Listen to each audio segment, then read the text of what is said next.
Tipografia, a evolução da forma e da técnica. A origem do termo tipografia provém do grego, onde tipo significa marca ou impressão, e soma-se ao termo grafê, que significa escrita. O termo surgiu em referência à arte de compor e imprimir com tipos móveis, mas a sua abrangência aumentou, pois novas técnicas e novos estudos desenvolveram o assunto.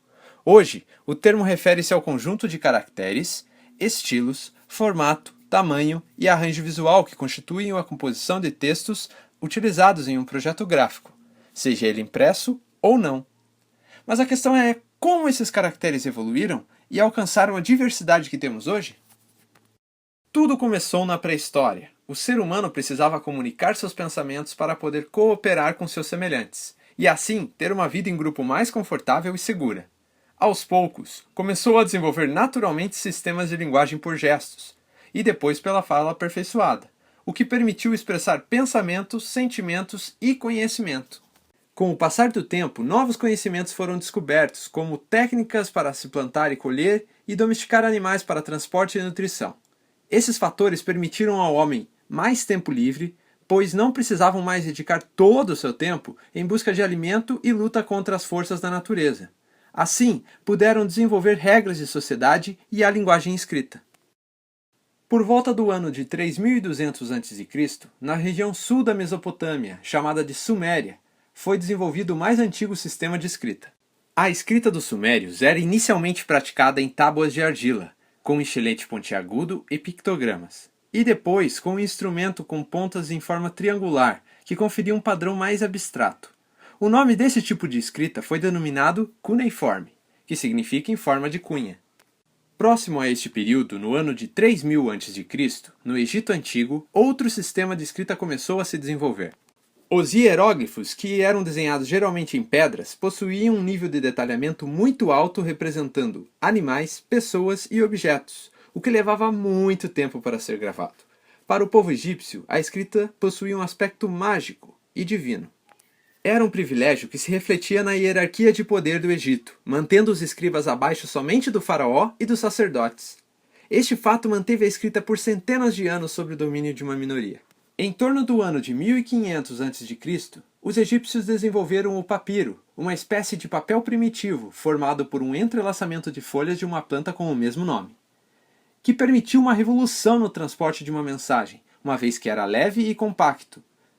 A ferramenta utilizada para escrever era um pincel feito com talo de junco e tinta, que com o passar do tempo deu mais fluidez às formas e velocidade na escrita, facilitando seu uso em atividades de registro histórico e de contas. Foi em 1200 anos antes de Cristo, na Fenícia, conhecida por seus navegadores e comerciantes, que o alfabeto fonético com 22 caracteres, baseados em um protótipo mais antigo, começou a ser utilizado.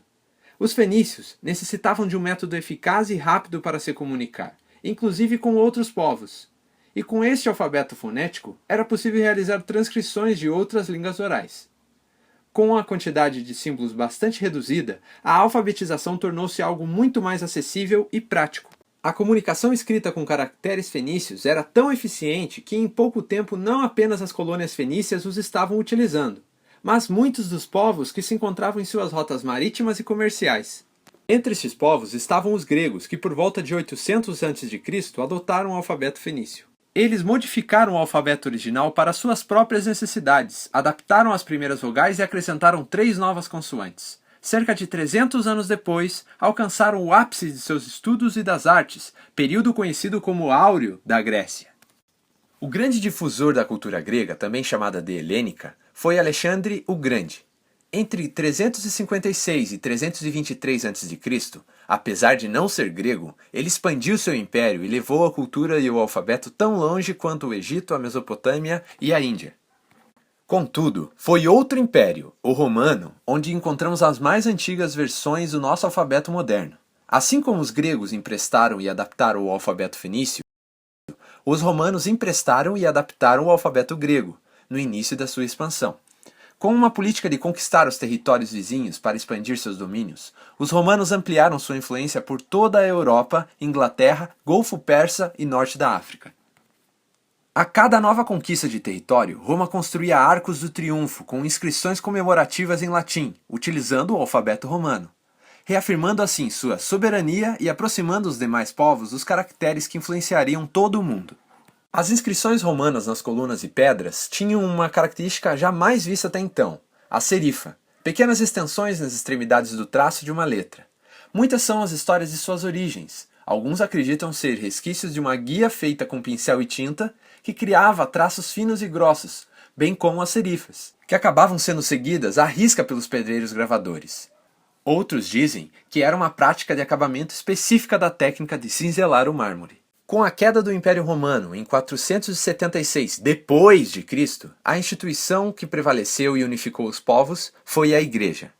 Durante a Idade Média, a Igreja mantinha mosteiros espalhados pela Europa com monges chamados copistas, especialistas responsáveis por copiar a Bíblia e textos antigos em pergaminhos e rolos de papiro.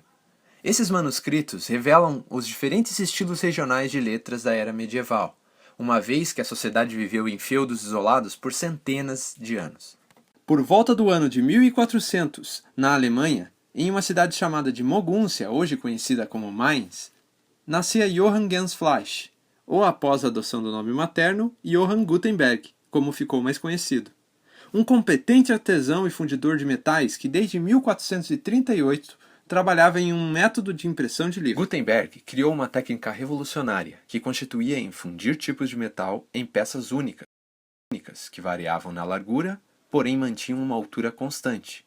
Estes eram unidos compondo as páginas ou colunas no caixilho de paginação, também chamado de rama, uma moldura retangular de ferro que era entintada com uma tinta especialmente desenvolvida e prensada contra o papel, utilizando uma adaptação da prensa de esmagar uvas. Uma página, após montada, podia imprimir centenas de folhas iguais, que depois seriam encadernadas. Deste modo, Gutenberg solucionou os detalhes que tornaram a impressão um processo de reprodução viável. Assim, nasceu a mais importante invenção do segundo milênio, a imprensa. As letras escolhidas por Gutenberg tinham o objetivo de imitar o máximo possível um manuscrito copiado à mão por um escriba. Esse tipo de letra ficou conhecido como black letter ou letras negras, e é considerada a primeira fonte, termo que vem do latim fundere e significa fundir. Na tipografia, uma fonte é um conjunto completo de todos os caracteres, incluindo maiúsculas, minúsculas, números e sinais em um único tamanho de tipo. O método de impressão com tipos móveis fez tanto sucesso que em apenas 50 anos, mais de 1000 impressores surgiram e se espalharam por toda a Europa, produzindo livros com tiragens de 200 a 1000 exemplares.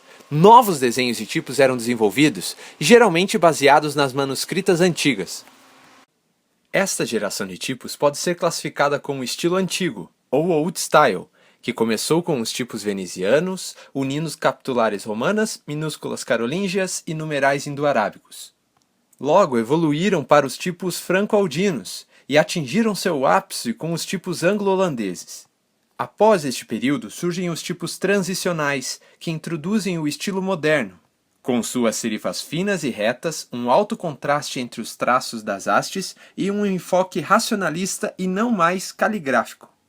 A revolução da indústria no começo do século XIX ressaltou a necessidade de tipos para divulgação e venda. Assim, são criados diversos estilos como os decorativos, muitas vezes sem pretensão de refinamento ou elegância, os egípcios, ou de serifa quadrada, e os cursivos, que retornam à inspiração de escritos manuais. No começo do século XX, os tipógrafos voltaram-se contra esse excesso de estilos e apresentam um novo conceito de tipos da era da máquina, o estilo sem serifa, que em seu auge propunha representar o tipo ideal, a solução racional e estética para qualquer questão em tipografia.